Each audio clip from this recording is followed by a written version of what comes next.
دوستان عزیز من، بینندگان گل من، امروز اومدیم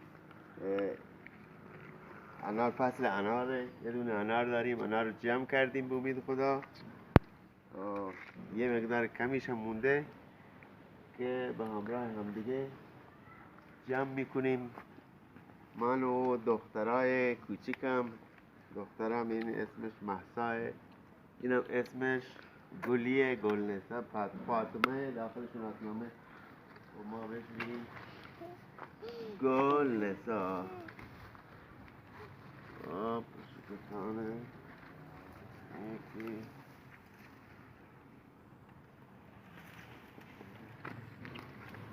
جهلینان پیش زد گیریم.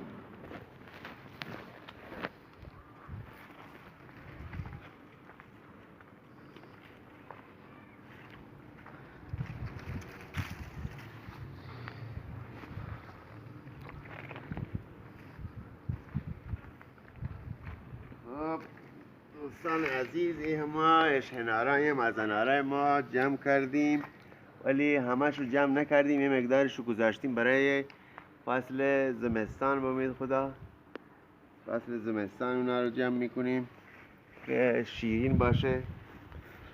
یه مقدارش فقط اینجا هم گذاشتیم چون اونجا در معرض دیده و بچه هر کی میاد میگه آقا یه دونه به من بدید. این انار خیلی داشت، طوری داشت که من با تناب بستمش اینجا که نخوابه. و کل انارمون الان که جمع کردیم اینه. بچه ها بیشتر که میان، کوچیکا میخوان انار، مادراشون پدراشون میگن. و اینجا هم این پرتقالمون هست، خیلی ضعیف شده. یه خورده از این چمناب بزنیم با این چیزی که درست کردیم.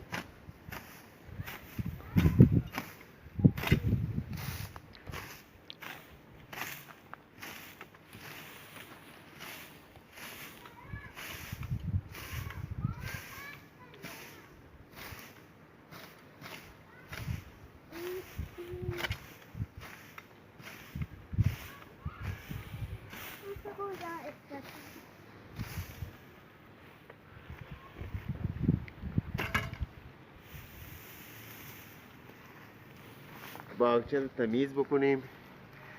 عزیزان، کسایی که بیننده های ما هستن خیلی تشکر میکنیم. حتما چینل ما رو سابسکرایب کنید.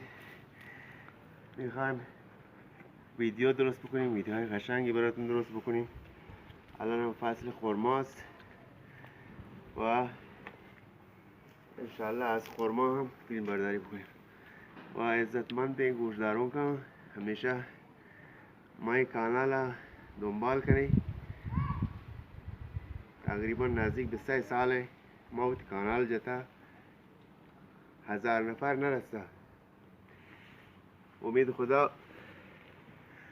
من یه خورده مشکل دارم. بعضی از دوستان، من تازه مغازه زده بودم، بعضی ساندویچ فروشی، بعضی دوستان داخل کامنت نوشتن که میکانیکی بکنی. من نمیتونم حقیقتش میکانیکی بکنم چون نفس ندارم، نفسم کمه. و این که دیگه مشغولیم با ساندویچ فروشی. حالا یه خورده کار کردم، یه خورده چمن زدم، نمیتونم بیستم. در حال دیگه با ما باشید. امید خدا ما رو دنبال کنید، سابسکرایب کنید، ویدیوهامون رو لایک بکنید. خیلی خوب میشد اگر این چینل ما یه خورده نفراتش بالا میرفت، ما از یوتیوب میتونستیم مانیتایزرش بکنیم. و یوتیوب خودش یه راه کسب، راه درآمد ضعیفه.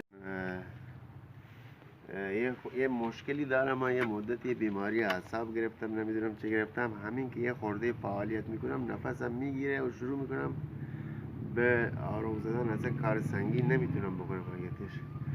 برای همین مغازه ساندویچی راه انداختیم و به هر حال ما رو سابسکرایب کنید. دنبال الان ما ویدیو اختراعی و ابتکاری درست کردیم، سابسکرایب نکردید. بعد الان که ما اومدیم این ویدیو رو درست میکنیم شما ایراد میگیرین که ویدیو اونجوری درست بکن. دیگه هر چیزی تا یه سنی حدی داره، شما باور کن یه دونه لایک بزنی، یه دونه کامنت اول بنویس، بعد یه دونه لایک هم بزن و سابسکرایب هم بکن. این مدتی چون ما ایران تحریم هستیم،